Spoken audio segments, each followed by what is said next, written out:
आपला गणपती बाप्पा हा अर्थात कलेचं आराध्य दैवत आहे आणि हे मला इथे आल्यावर अगदी मनापासून पुन्हा एकदा जाणवलेलं आहे. कारण मी आता आलेली आहे अभिज्ञा भावेच्या घरी आणि अभिज्ञाकडे इतकं छान प्रसन्न वातावरण आहे. साक्षात गणपती बाप्पा विराजमान आहे आणि अतिशय सुंदर अशी कलाकुसर आहे. खूप छान सजावट आहे. अभिज्ञा आणि मेहुल खूप छान वाटतंय खरंच. घरी आल्यावर मी म्हणलं असं खूप प्रसन्न वाटलं, खूप छान वाटलं. तूच सांग, या गणेशोत्सवात काय काय स्पेशल आहे तुझ्याकडे? यंदाचं आमचं 5वं वर्ष आहे आणि 5वं वर्ष आम्हाला खास करायचं होतं. त्याच्यामुळे आम्ही विचार करत होतो की कुठल्या रूपात बाप्पा आमच्या घरी येईल. सो ह्यावर्षी हनुमान रूपात बाप्पा घरी आलेला आहे आणि हे वर्ष असं म्हणतात की हनुमानाचं आहे. हो. त्याच्यामुळे हनुमान रूपी बाप्पा आमच्याकडे विराजमान झालेला आहे यंदाच्या वर्षी. खरंच, आणि इतकं हे भव्य सुंदर रूप आहे आणि खूपच छान. म्हणजे हे दरवर्षी तुमचं असंच भव्य प्रमाणात असतं का, कसं हो काय? हो हो दरवर्षी. दरवर्षी काहीतरी थीमला लागून बेस्ट असतं. गेल्या वर्षी बालाजी होतं, यावर्षी हनुमान आहे. सो ते दरवर्षी वेगवेगळं दरवर्षी. आणि दरवर्षी म्हणजे आम्ही जेव्हा गणपती बसवायला सुरुवात केली तेव्हाच आम्ही म्हणजे बाप्पाला हे म्हणलं होतं की आम्ही प्रत्येक वर्षी एक वेगळं रूप तुझं आम्हाला आणायचं आहे घरी.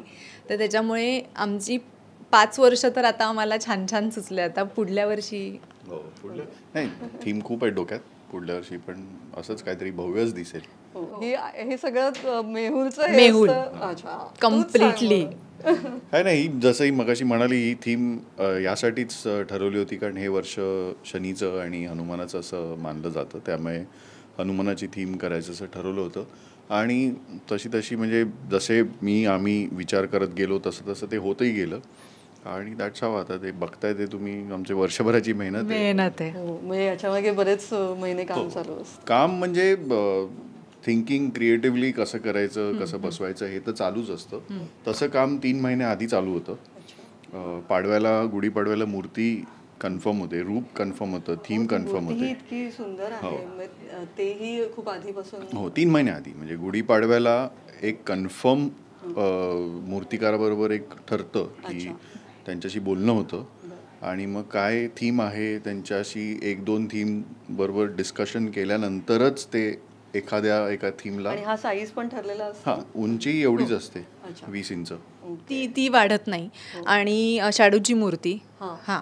आणि आमचा मंगलमूर्ती आर्ट्स म्हणून ते बनवतात आमची मूर्ती. तर त्यांच्याकडे फक्त 150 वगैरे मूर्त्या असतात बनवायला. पण ती प्रत्येक मूर्ती इतकी वेगळी असते आणि डिटेलिंग इतकं कमाल. ॲब्सोल्युटली. म्हणजे त्यांच्याकडे खरं तर खूप काम आहे. पण आम्ही त्यांना रिक्वेस्ट केले की प्लीज आमचं दरवर्षी व्हायलाच पाहिजे. म्हणजे आमची इच्छा आहे की तुमच्याकडे गणपतीची मूर्ती व्हावी. कारण त्यांच्यासारखं डिटेलिंग. बरं काय होतं, आम्ही ज्या भावाने करतो त्याच भावाने मूर्तिकार सुद्धा करतायत. हे फार ॲब्सोल्युटली. म्हणजे ते सुद्धा तेवढाच इंटरेस्ट घेऊन त्याच्यात की ह्याच्यात आपण असं करू शकतो का, तसं करू शकतो का, ज्याने आम्हाला म्हणजे ती भावना आहे ना ती संपूर्ण होते असं मला वाटतं. कारण ह्याच्यात कुठेच असा आर्थिक किंवा कमर्शियल भाग काहीच नसतो. ही पूर्णतः भावना आहे आणि तेही तेवढं झोकून करतात आणि आम्हीही तेवढंच झोकून दिलेलं आहे बाप्पाला. त्याच्यामुळे तुम्हाला जे दिसतंय ते दिसतंय. खरंच जसं म्हणलं की आल्यालाच मला ते आजकाल वाईबचा जमाना आहे. तर ती जी काय पॉझिटिव्ह आणि सुंदर वाईब होती, तर मला असं वाटतं की ते मनापासून आणि तितकंच श्रद्धेने आहे म्हणून ते आहे. आणि यंदा काय बाप्पाकडे मागणं आहे, काय आहे? काय नाही, मागण्यासारखं असं काय नाही आहे. त्याला जे योग्य वाटतं ते तो वेळोवेळी देत असतो. आणि फक्त यंदाच्या वर्षी ॲक्च्युली इन्व्हाइटमध्ये आम्ही वेगळी मागणी केली होती.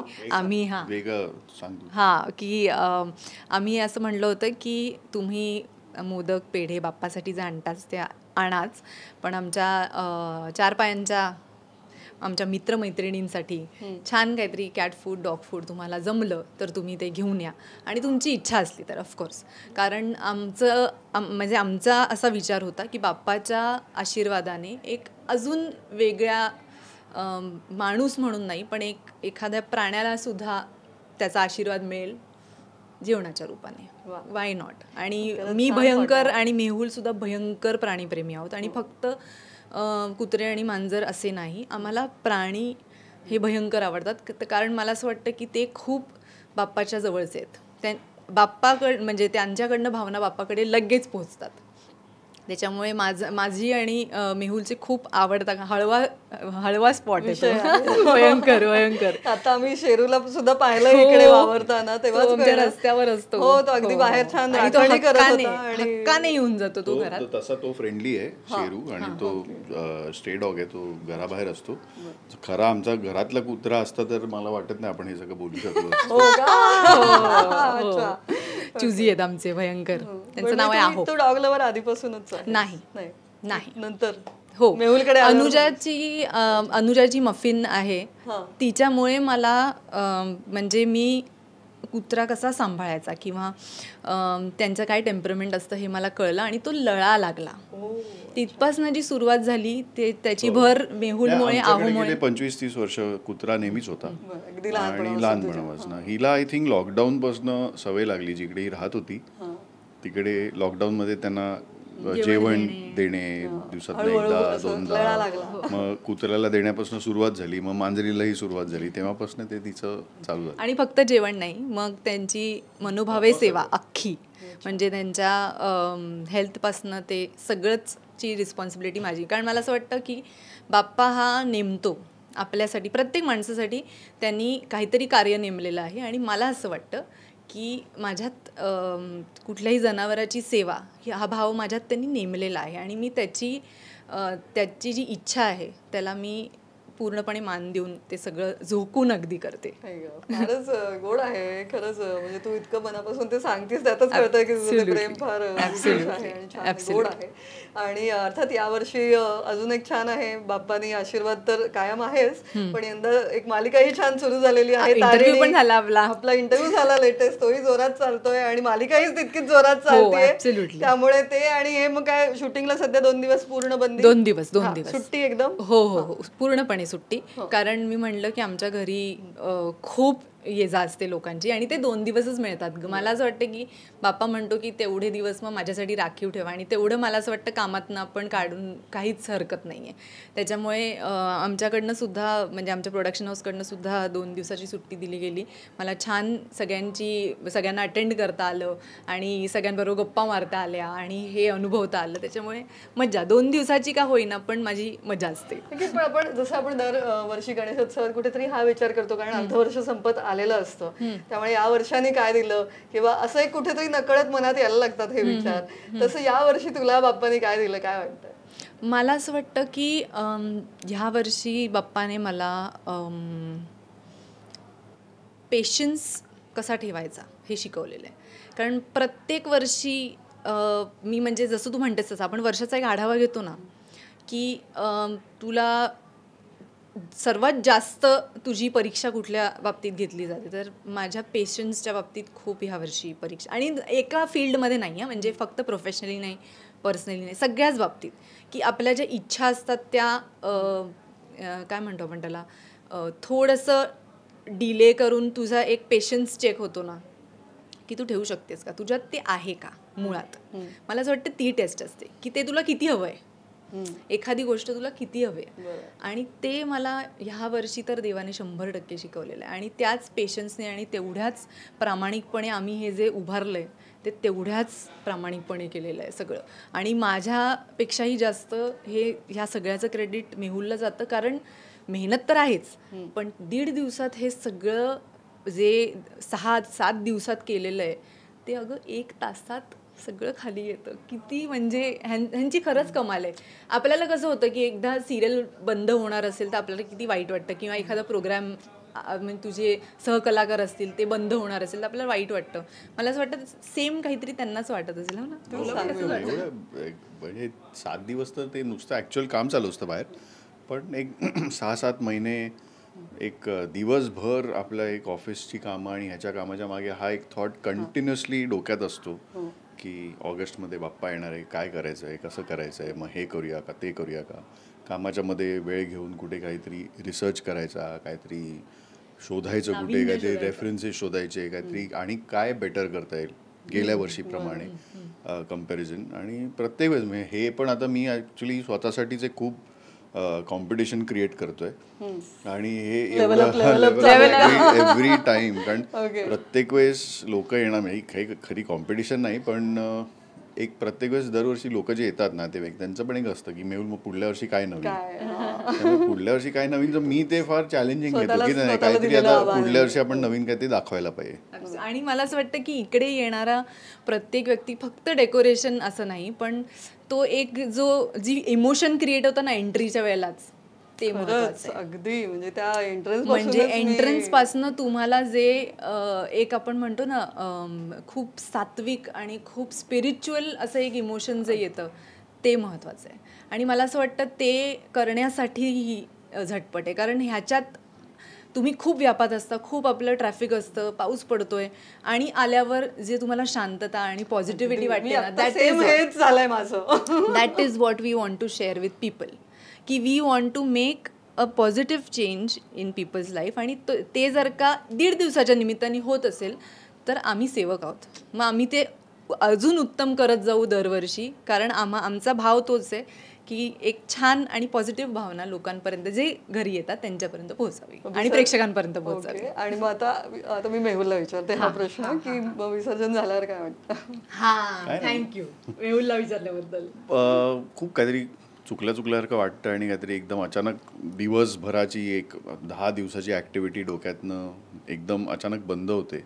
सो वाईट तर वाटतं, पण काय नाही, परत माझ्या डोक्यात मी असं आहे ना की झालं विसर्जन, आता माझ्या डोक्यात म्हणजे खरं सांगायचं तर पुढल्या वर्षी काय करायचं हे पण डोक्यात एका बाजूने चालू झालंय. मगाशी माझा एक सहकारी आला होता, तो आम्ही असंच बोलत होतो, तर मी त्याला 1-2-3 गोष्टी सुचवल्या. मला आपण बहुतेक या 2 गोष्टींवरती विचार केला पाहिजे. नेक्स्ट इयरला आपण ह्या गोष्टींवरती आपण फोकस करूया. सो चालू आहे, म्हणजे एक गया तो गया, अगला साल है. अगला साल है, अगला साल. वाटतं की त्या बाप्पाच्या सेवेत राहणं हेच ते हेच आहे की ते विचार नाही संपवायचे नाहीत, ते विचार चालूच राहिले पाहिजे अविरत. कारण त्या निमित्ताने बाप्पाच्या निमित्ताने पूर्ण वर्ष, अख्खं वर्ष त्याचे विचार डोक्यात आले म्हणजे त्याचा भाव डोक्यात आला म्हणजे त्याची प्रार्थना डोक्यात आली. हाच विचार असतो की सतत त्याची आठवण व्हावी आणि सतत त्याच्याबद्दल विचार व्हावा. आणि अर्थात या गणेशोत्सवात जसं मी बोलते की तू मालिकेच्या सेटवर पुन्हा आलीस, त्यामुळे ती एक्साइटमेंट आता कशी आहे? खूप कमाल ग. म्हणजे मी 2 वर्ष लांब होते मराठीपासनं, तर मला इतकं भारी वाटतंय ना की सेटवर गेल्यावर आपल्या मराठीत ना माहोलच वेगळा आहे. आणि हे मला जाणवलंय की इकडची जी आपुलकी आहे आणि इकडचा जो ओलावा आहे तो कुठेच नाही आहे. आणि I take pride in it की मी ह्या इंडस्ट्रीचा भाग आहे. आणि ऑफकोर्स वेगवेगळ्या भाषा एक्सप्लोअर करायला कोणाला नाही आवडणार, कलाकाराला सगळंच आवडतं, पण एक हळवा कोपरा असतो माहेरी आल्यासारखं वाटतं. सो माझं हे माहेर आहे आणि त्यातल्या त्यात सिरियल हे माझं तर माहेरच आहे 100%. त्याच्यामुळे मला खूप मजा येते. तो रोल कौशिकी हे कॅरेक्टर इतकं कमाल आहे की त्याच्या इतक्या छटा आहेत की मला खूप मजा येते. आणि I am really looking forward to it की अजून मला काय छान करायला मिळेल. आणि आय एम व्हेरी शुअर की प्रेक्षकांना सुद्धा तेवढीच मजा येत असेल बघायला. नक्कीच. आणि आता जाता जाता अर्थात आपला नेहमीचा प्रश्न की काय मोदक किती खाल्ले आणि काय खूप खाल्ले, खाद्यसेवा काय आहे? मी खूप खाल्ले. मी मोजले नाहीत पण मी खूप खाल्ले, कारण मी वर्षभर तसं गोड काहीच खात नाही. उकडीचे त्याला पर्याय नसतो की नाही, काहीच नाही अजिबात नाही. आणि आमची ती आवड पण नाहीये ते. म्हणजे पण मी खरं तर खायला गेलेलो, पण मला जाताना हिच्या आईने टोकलं की अनुजा येणार आहे, त्यामुळे तिच्यासाठी ठेवलेत, नाही तर मी ते संपवणार होतो. अनुजाला मिळालेत का? मिळाले, नशिबाने मिळाले आणि ठेवले म्हणून. पण मोदक म्हणजे. आणि तुझेही फेवरेट? एकदम माझे फेवरेट, पण मी खूप नाही खाऊ शकत. मेंटेनन्स आहे नाही, तसं काही नाही, असं काही नाही. पण मी 2च्या वरती एनिवेज नाही खाऊ शकत, मला कितीही आवडले तरी. त्याच्यामुळे 2 माझे फिक्स असतात जेवणात. काल 2, आज 2 फिक्स. आणि बाकी तर मेहुलला भयंकर आवडतं, त्याच्यामुळे तो तर जेवतो. खात नाही गोड, हेच 2 दिवस. मग दोघंही फिटनेस फ्रीक आहात का? असं काही? मी खूप आहे, ती काही फिटनेस करत नाही, पण रिझल्ट है मैंने इसको बोला है. तिच्याकडे फिटनेस आणि मी फ्रीक आहे. आपल्याला कळलं अभिनय सुंदर दिसते, म्हणजे अनेक कारण आहेत, पण त्याच्या मागे मेहुलची बरीच शिस्त आहे. आणि आता प्रेक्षकांना काय सांगायचं, जाता जाता तुझ्या फॅन्सना काय सांगायचं? काही नाही, तुम्ही दरवर्षी अगदी म्हणजे नित्यनेमाने हे विचारत असता की पुढल्या वर्षी कुठला गणपती येणार आहे. हे ऐकून इतकं बरं वाटतं, कारण मला जवळपास असं वाटतं की तुम्हीच दर्शनासाठी उत्सुक आहात आमच्यापेक्षाही जास्त. मला इनफॅक्ट खूप कॉमेंट्सही येतात की आम्ही येऊ शकतो का. हो आणि हे इतकं छान आहे की ते एवढ्या हक्काने विचारतात की आम्ही येऊ शकतो का.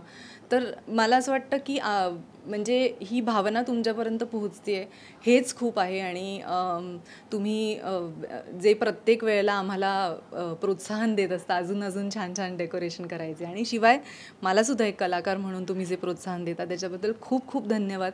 आत्ता तारिणीसुद्धा बघत राहा आणि पुढल्या वर्षीची वाट बघा, कारण पुढल्या वर्षी अजून छान सरप्राईज येणार आहे. सो गणपती बाप्पा मंगल मूर्ती.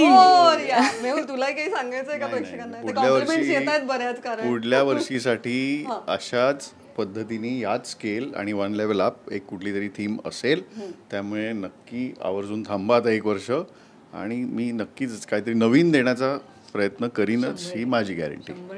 100%. किती छान तुम्ही, खरंच मलाही आल्याला खूप मस्त वाटलं. त्यामुळे गणपती बाप्पा मोरया, मंगलमूर्ती मोरया. थँक्यू.